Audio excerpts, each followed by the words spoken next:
Bem-vindos ao canal Sejam Santos, onde vamos explorar a vida e as obras dos santos mais inspiradores da história da Igreja Católica. Nós vamos compartilhar suas histórias, seus ensinamentos e seus exemplos de virtudes, esperando que possam nos inspirar a viver de acordo com os ensinamentos de Cristo. Então, se você quer aprender mais sobre esses santos e descobrir como suas vidas podem ser caminhos que nos levam a Jesus Cristo para nós hoje, inscreva-se no nosso canal e deixe o seu like. Inscreva-se hoje mesmo, divulgue nosso canal a seus amigos e comunidades e nos ajude o nosso canal para que possamos alcançar mais pessoas na divulgação a conhecer mais a vida dos santos. Onde a santidade é uma jornada diária. Faça parte dessa comunidade de busca pela santidade.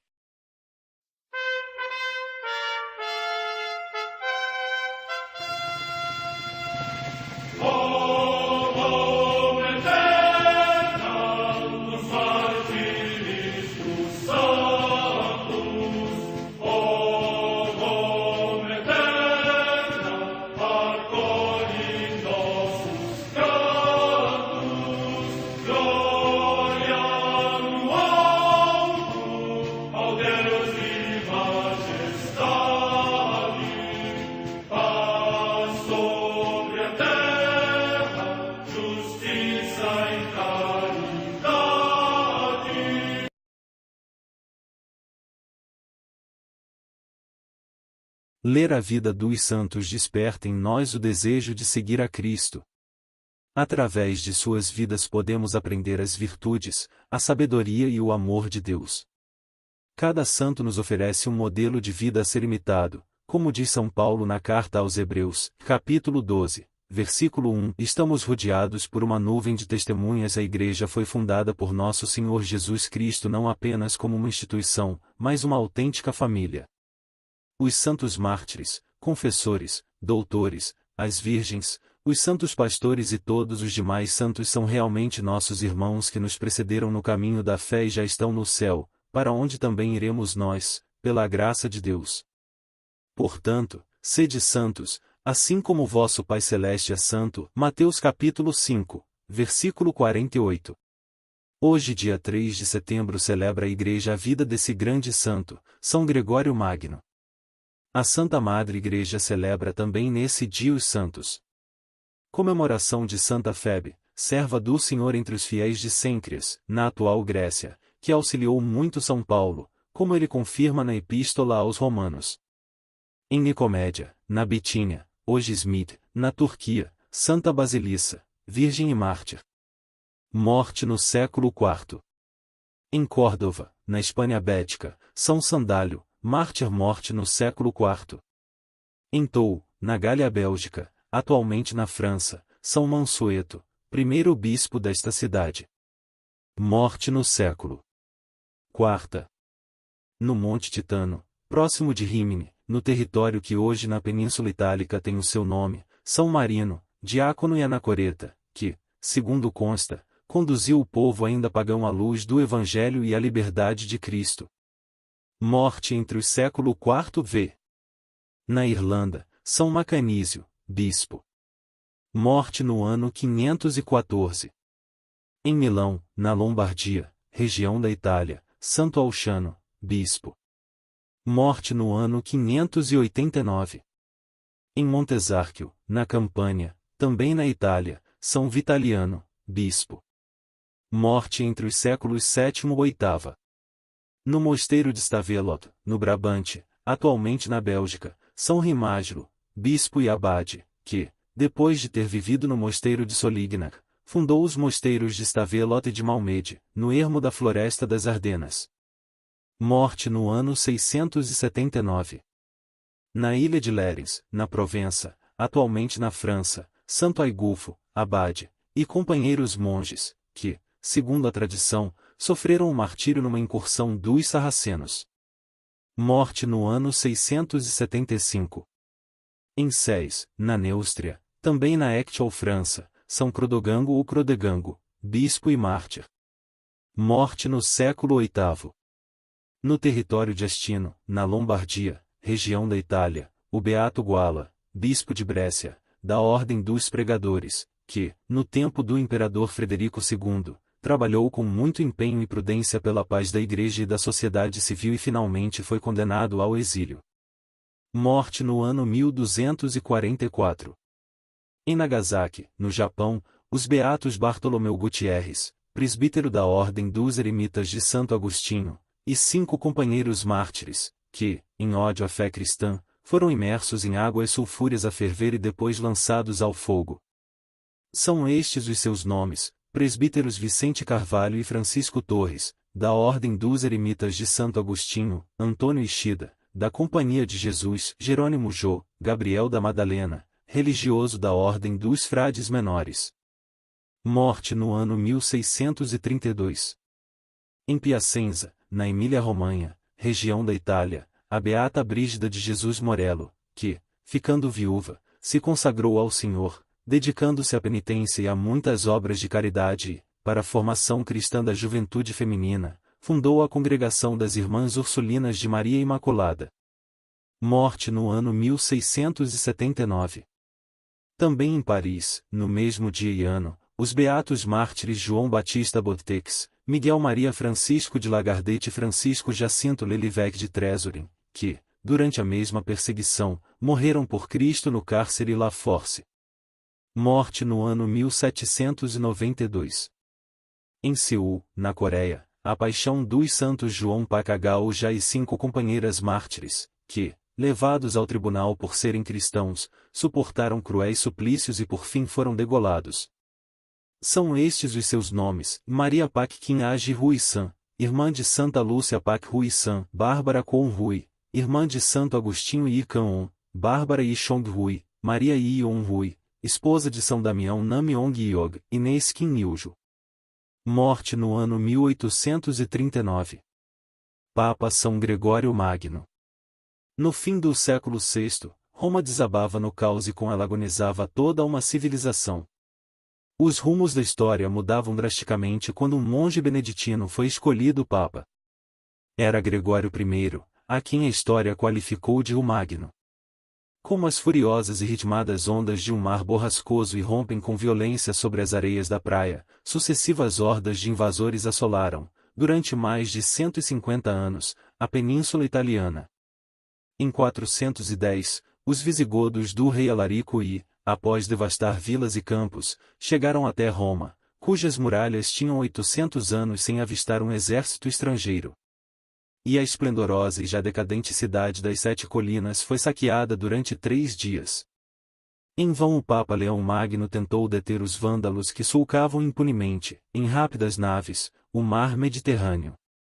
O Santo Pontífice obteve de seu rei, Genserico, apenas que a população fosse poupada.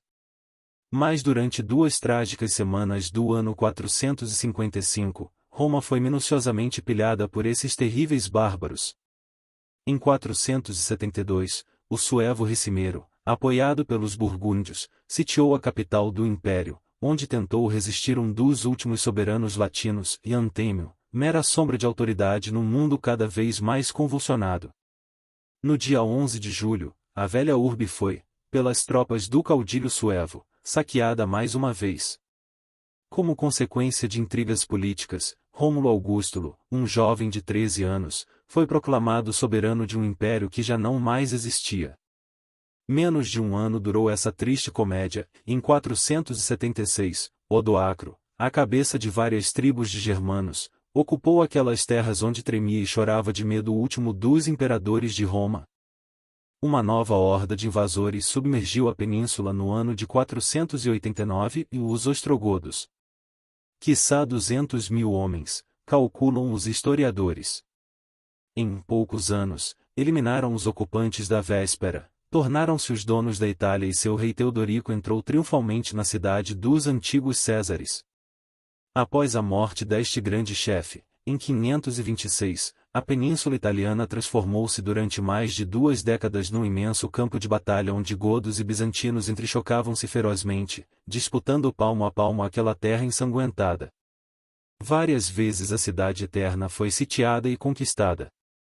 Seus grandiosos monumentos e palácios desmoronavam-se e a população, outrora mais de 1 milhão de habitantes, somava agora menos de 100.000 seres desafortunados, na maioria oriunda de outras regiões desoladas pela guerra.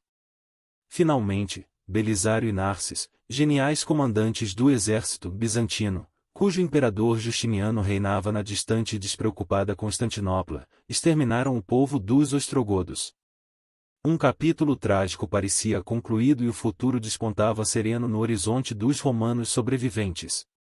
Missa de São Gregório Magno, por Andrea Sacchi, a Basílica de São Pedro.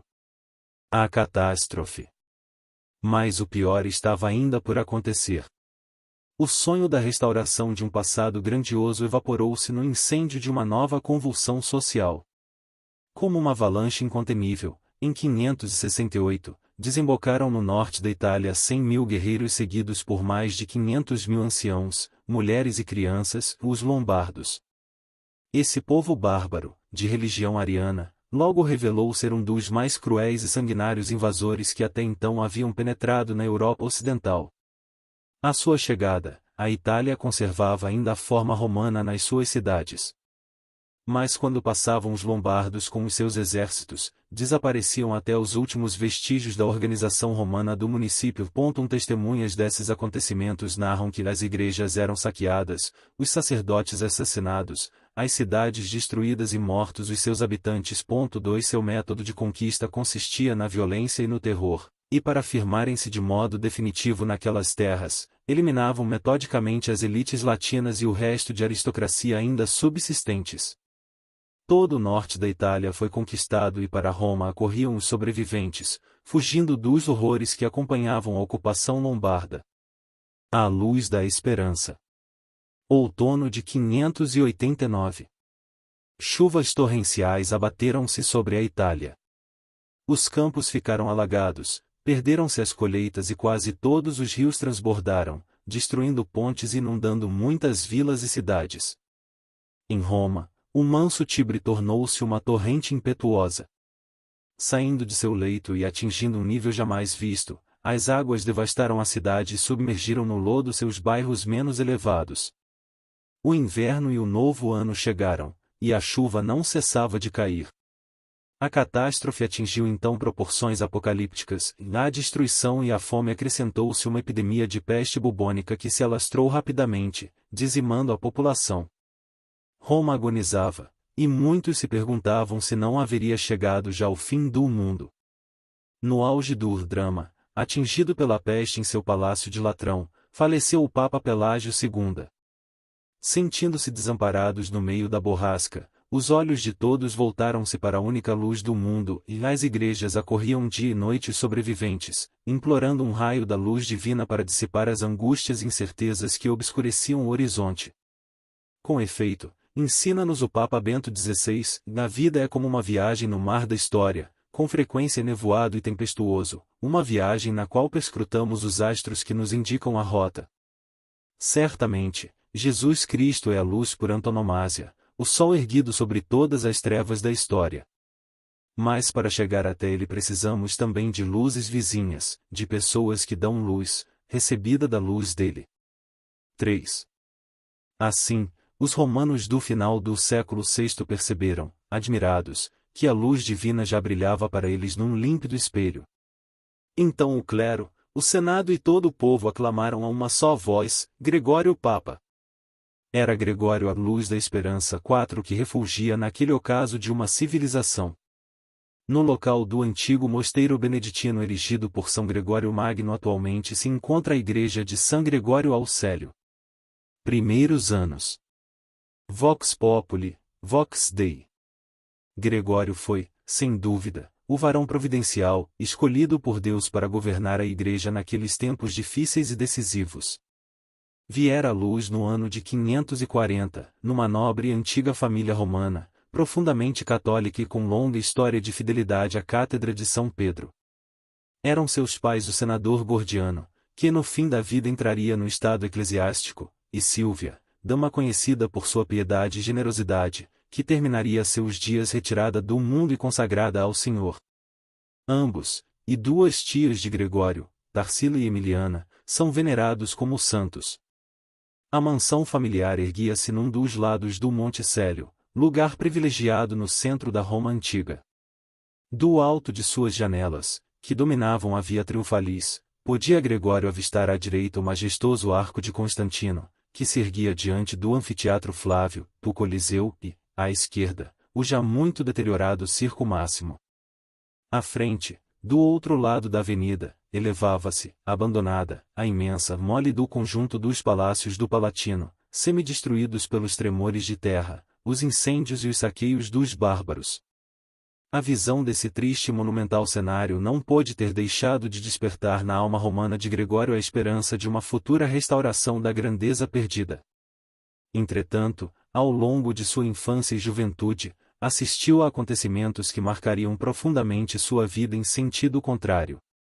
Presenciou, certamente, na noite de 17 de dezembro de 546, a terrível entrada dos ostrogodos em Roma, seguida da deportação de seus habitantes durante 40 dias, período em que a cidade deserta ficou à mercê dos invasores.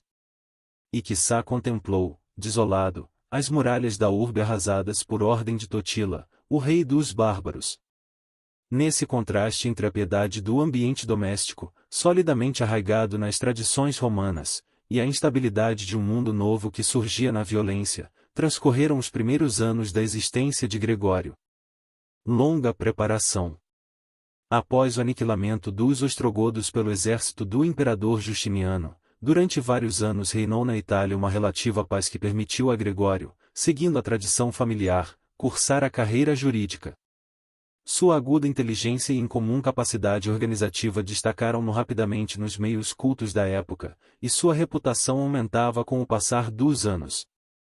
Entretanto, como dois robustos galhos de uma mesma árvore, cresciam no seu espírito o desejo de empreender grandes obras para ordenar aquela civilização cambaleante e o anelo de abandonar o mundo para consagrar-se unicamente à contemplação das realidades sobrenaturais.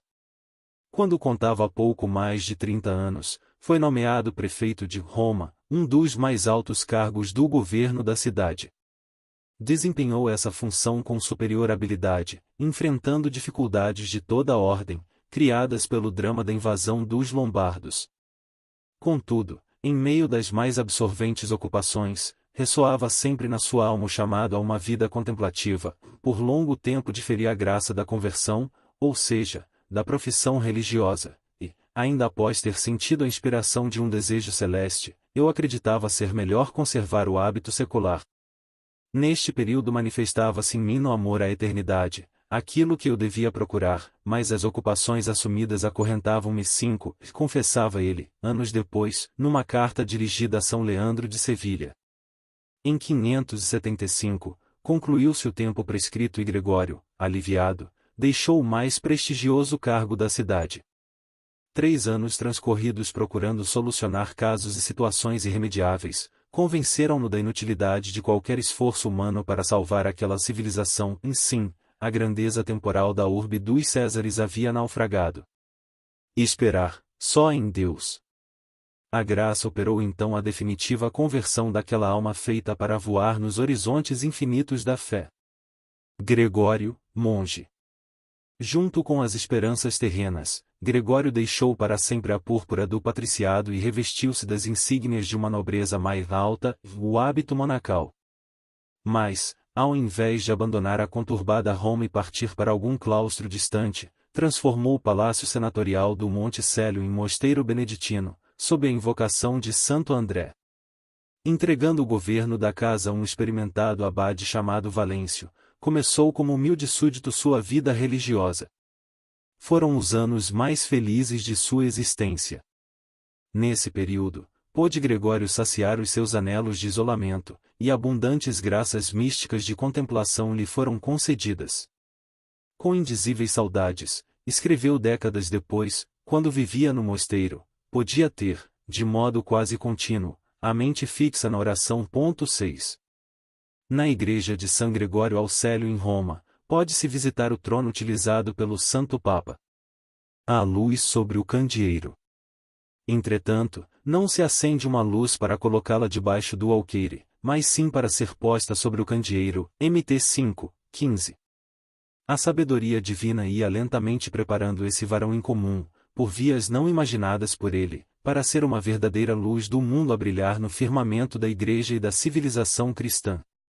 Após 4 anos de paz monacal foi, por ordem do Papa Bento I, ordenado diácono regional, ou seja, encarregado da administração de uma das regiões eclesiásticas que nessa época dividiam a cidade de Roma. E pouco depois o novo Papa, Pelágio II, que reconhecia em Gregório uma longa experiência em assuntos seculares e uma provada virtude, o enviou como apocrisiário, núncio, à capital do Império do Oriente, Constantinopla. Como sucede às vezes a uma nave, atada ao cais de modo descuidado, ser arrastada pelas ondas para fora do porto quando sobrevém uma tormenta, assim encontrei-me subitamente no oceano dos assuntos do século VII, escrevia ele, narrando sua nova situação. 6 anos de intenso labor na corte imperial proporcionaram a Gregório um útil contato com a cultura e a grandeza bizantinas, mas também com a sinuosa e ambígua política de seus soberanos. As tendências heterodoxas de monofisismo e nestorianismo, que ainda crepitavam ali, foram combatidas com destemor pelo apocrisiário, o qual sabia aliar aos argumentos teológicos uma fina habilidade diplomática. Sempre acompanhado por alguns monges de Santo André do Monte Célio, Gregório manteve no belo palácio à beira do Bósforo, onde residiam os apocrisiários do Papa, a vida sacral de um religioso, filho de São Bento. Apesar das múltiplas ocupações, todos ali rezavam, cantavam e estudavam as Escrituras, na inteira observância da disciplina monástica. Por volta do ano 585, pôde Gregório retornar a Roma.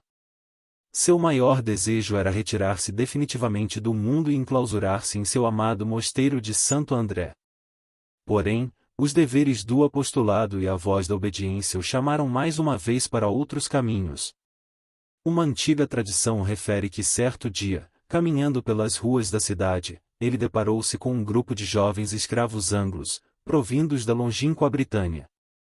Contristado, ao ver gente tão cheia de qualidade submersa nas trevas do paganismo, exclamou: "Não são anglos, mas anjos." Providencial encontro que o moveria a fazer todo o possível para levar a luz do Evangelho a esse povo e, mais tarde, a promover a conversão de todos os novos e temidos habitantes de Europa, os bárbaros. Pediu licença ao Papa para dirigir-se ao país dos anglos, com o objetivo de trazê-los ao seio da Igreja. Mas, atendendo às súplicas do povo romano, que não queria ver-se privado de um varão cuja santidade já era notória, Pelágio II o reteve na cidade eterna e, ademais, o chamou a si, para servir-se dele como experimentado conselheiro. A mais alta das cruzes. Após o falecimento de Pelágio II, foi Gregório o escolhido, por unânime aclamação, para ocupar o trono de São Pedro. Considerando-se, porém, indigno, e espantado diante da incomensurável responsabilidade, fugiu de Roma e ocultou-se nas montanhas e florestas vizinhas. Lá foi achado pelo povo e, então, submeteu-se humildemente diante dos inequívocos sinais da vontade divina. A seu amigo João, bispo de Ravenna, que o censurou por não aceitar imediatamente a eleição, escreveria depois, assumindo a repreensão, com benigno e humilde afeto: "Desaprovas, irmão caríssimo, o fato de haver eu fugido, escondendo-me, do peso do governo pastoral." 8. Foi solenemente sagrado na Basílica de São Pedro, no dia 3 de setembro de 590. Contudo, tendo sempre diante de si a própria insuficiência e indignidade, manifestava sinceramente sua consternação: "Sinto-me de tal modo esmagado pela dor, que apenas posso falar. Tudo o que contemplo causa-me tristeza, e aquilo que para os outros é motivo de consolação, a mim parece-me aflitivo." 9. Mas se a humildade o fazia tremer, a fé na invencibilidade da cátedra de Pedro incutia-lhe uma sobrenatural fortaleza: "Estou disposto a morrer antes de ser causa de ruína para a Igreja de Pedro. Acostumei-me a sofrer com paciência, mas, uma vez decidido, lanço-me com ânimo resoluto em direção a todos os perigos." 10. O ponto de vista profético. Gregório I subia ao Supremo Pontificado, numa cidade desmantelada, símbolo de uma civilização em agonia, e numa igreja convulsionada pelas invasões, por cismas e relaxamentos. Entretanto, a inspirada clarividência que o caracterizaria até ao fim, manifestou-se desde o primeiro momento de seu governo. Diante de uma sociedade devastada por crises aparentemente insolúveis, ele apresentou o ideal da vida cristã em toda a sua radical integridade. O imenso vazio deixado pelo desaparecimento do Ius Civitatis Romano só poderia ser preenchido pelo Donum Caritatis Christão. 11 O objetivo principal do Papa Monge seria, pois, elevar continuamente os espíritos à consideração das realidades sobrenaturais, para então viver os acontecimentos temporais sob uma perspectiva eterna.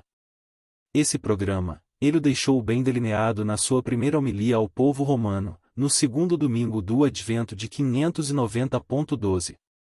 Assim procedendo, São Gregório fechava para sempre a última porta que unia a Europa com o mundo antigo, nascido do paganismo, e plantava a semente de uma nova civilização que cresceria sob a luz do Evangelho, regada pelo preciosíssimo sangue de nosso Senhor Jesus Cristo.